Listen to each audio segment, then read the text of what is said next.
So we're here with Monica, and you have a new show. You have to tell us a little bit about it. Yes, so I have my new show, Monica the Medium, coming out Tuesday, August 25th, 8 p.m. on ABC Family, and it follows my life as, a medium, obviously, with the title, but also as just a regular 21-year-old girl taking classes, dating with my friends, family, and kind of juggling it all, balancing everything. So It's really fun.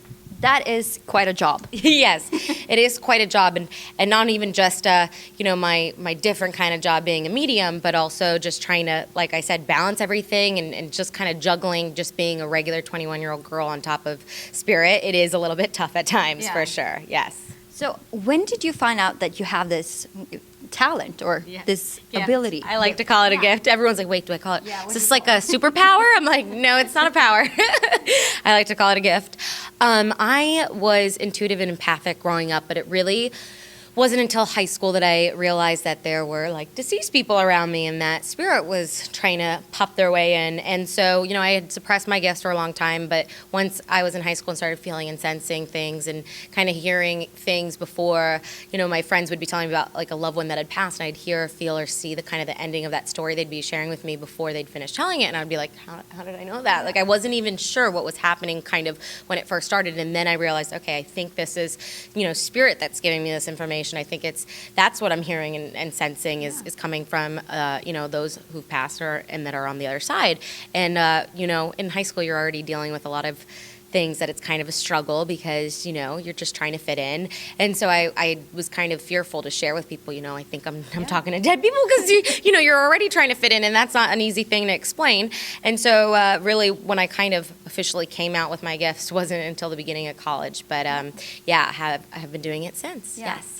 And I think what a lot of people want to ask is like, what do you see? How do you see them? What do they look like? What is it? So luckily, because it would freak me out, I don't see them outside myself the way I see you. And they're not sitting in a chair kind of across me, communicating the way that you and I do. It's kind of a combination of feeling, seeing, hearing, and sensing things. And so they're showing me, little flashes of an image or a little movie playing in my mind. I'll hear words, but it's in like my thoughts voice, so it's not like outside of myself. I'll see them sometimes, but again, it's in my mind's eye. And then I'll also get the signs and symbols they'll show me. So I kind of call it my spirit dictionary, where I know that certain things that spirit will show me or make me feel connects to a certain sign or symbol, and I'll know how to interpret that as the message for the client. So it's kind of like everything happening at once kind of coming at me, and kind of being like, bombarded with hearing, feeling, seeing, and sensing things, and then you kind of put together the puzzle pieces. Oh, that's what they're trying to communicate, and interpret the message that way. So great. How do you? Is it like, can you turn it on and off? Because how would you be able to study? Exactly. Sometimes I have trouble getting through, study session at the library or trying to do my homework because I'll be typing away and I'll be like, God, somebody lost their mom who's sitting next to me. Someone's near me and has lost somebody close to them. So it is a little bit tricky sometimes, but I am learning more and more how to kind of turn off the light switch is what I'll say, and ask spirit to respect my space and kind of have a little bit more boundaries and back up. So I'll be like, I'm in study mode, or I'm in family mode, or press mode, whatever kind of scenario I'm in where I'm asking spirit to back up. They usually respect it, but there's always that really pushy spirit. Sometimes when the person, that I'm around, that if spirit really knows that they need that message, then they'll still sometimes push in. But it takes a lot of energy to connect to spirit. I have to raise my energy very high.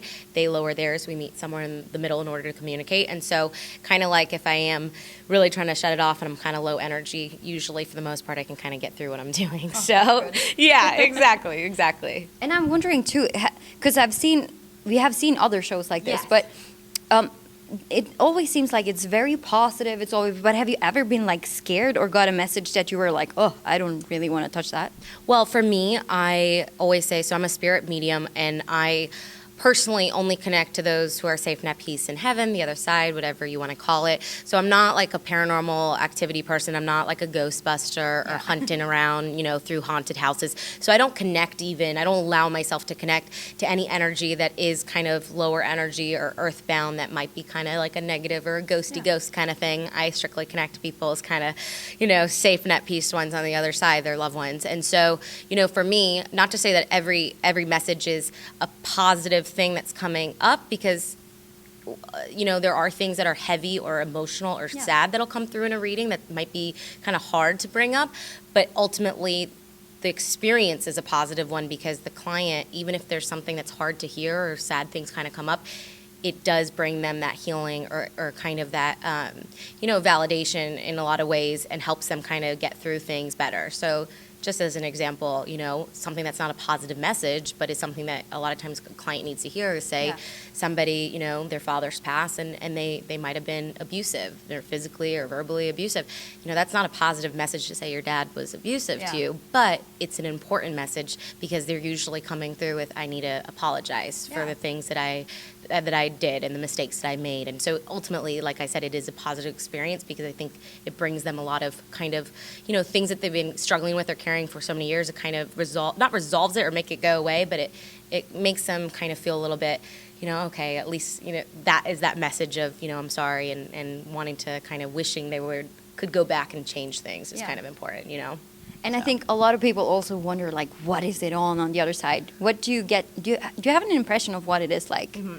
So what I do say is, I am, a regular girl. I do have this gift, but I'm not God. I'm not, a saint. I don't have all the answers. So I always say I have to wait till one day I'm with everybody to know fully what goes on the other side.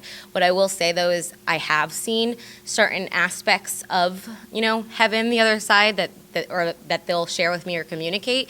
One being, no one ever says, I'm burning in the fires of hell. Like no one's ever communicated to me that they're in like this horrible place. Yeah. The way they've kind of showed. So this is one thing I kind of have seen about the afterlife that they've communicated to me. Again, I won't know for sure until one day I'm there with them. But what they have communicated is kind of like the other side is more so kind of like level. So if you did make a lot of mistakes or had some things that weren't great or did some things that weren't great, that you might be at a lower level and lower level of the other side, but that they do have the opportunity to kind of grow, learn, make up for those mistakes. Some religions might call that sins, and kind of grow closer and closer to that highest or purest part of heaven. So, which makes a lot more sense when you start to think about it. If you start thinking, oh, God's all loving and forgiving, why would you be doomed for, forever in like in a horrible way, so they grow and learn from those things, and they have that opportunity to kind of, go through that and kind of make up for some of those mistakes they made on the other side. So, yeah. Do you meet a lot of skeptical people? Oh, absolutely. I think that that comes with the title. You tell people you talk to the dead, and you're always going to have people who are skeptical, and not even just that. You also have people who are full on, haters, and you're a crazy person, or you hear everything doing this work. And really, what I've just kind of realized is that I can only do what I do, and sharing my gift and bringing healing and kind of. In a way, my mentor Maureen uses this as a great example. It's kind of like planting that seed of hope. Maybe there are people who are still always going to be skeptical or they don't understand it. I get it. I would be skeptical too unless I was doing it myself every day and connecting with spirit. But if it can at least start to have people, start to see life differently and know that, it doesn't just end when you die, then I know I did my job, and I can only kind of focus on the people who I can share my gift with. I try not to put that energy and time worrying over the people who are just, hating on me. They just don't understand. One day when they're on the other side. Exactly. Do you see anyone here now? All day I have been giving readings, like we said before this. I have connected to every last spirit today, kind of doing press. So unfortunately, the lights are so turned off just because I'm quite drained. Like I said, it takes a lot of energy to connect. If somebody pops in while we're still doing this, or even after, I'll let you know. But right now, other than my own guides being around and our angels, I know that there are people here, but nobody's talking to me. You know, so it's like.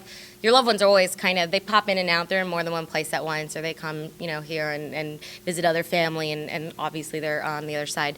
But yeah, I tell people it's like, you can feel that connection. You don't need a medium all the time to feel that connection to your loved ones, or trusting that they're around us. Because even though no one's talking to me right now, since I've been giving readings all day, and I'm a little tired, I do know though that they're still around us. It's just that trust and that faith of knowing that we're not alone, which is always amazing. Yeah. So what can we expect to see on the show? Is there, because I'm very curious on what we're going to see, because it's a good mix of your life. Yes. I think on the show, what I really love about it, and I haven't really seen past the first episode, but I lived it, so I know what you can kind of expect is just as much of me being Monica as it is being Monica the medium. And I think everybody will find something that they can relate to, whether they've lost somebody in their life and they can relate to people getting readings and hearing those messages from spirit, and finding kind of comfort in watching that, or if maybe they haven't lost somebody or maybe they don't have experience with that, but they can relate to me going on a date with a guy and being in college, being 21, going out with my girlfriends to the bar. So there's something that I think everybody can kind of relate to, and even people that are kind of going through what I went through in high school, who may be gifted themselves, maybe feeling and sensing spirit, who think they're crazy or afraid to kind of talk to anybody about it. I think maybe they'll get to watch the show and be like, wait a second, I can relate to what Monica's gone through, and maybe this isn't some scary thing, or I'm not crazy, and then they can kind of use that to help them. So yeah. Well, we're really excited to see the show. Thank you so much. I hope you'll be tuning in for every episode. I'm so excited. Yes. Can we follow you on any social medias and websites? Yes, you can follow me. My username is Monica the Medium on pretty much everything. So Facebook is Monica the Medium, Twitter, Instagram, Snapchat, everything's Monica the Medium. So we'll find you. Yes. Yes, absolutely. And I look forward to it. Thank you so much. Thank you so much. It was so nice meeting you. Thank you. Yeah.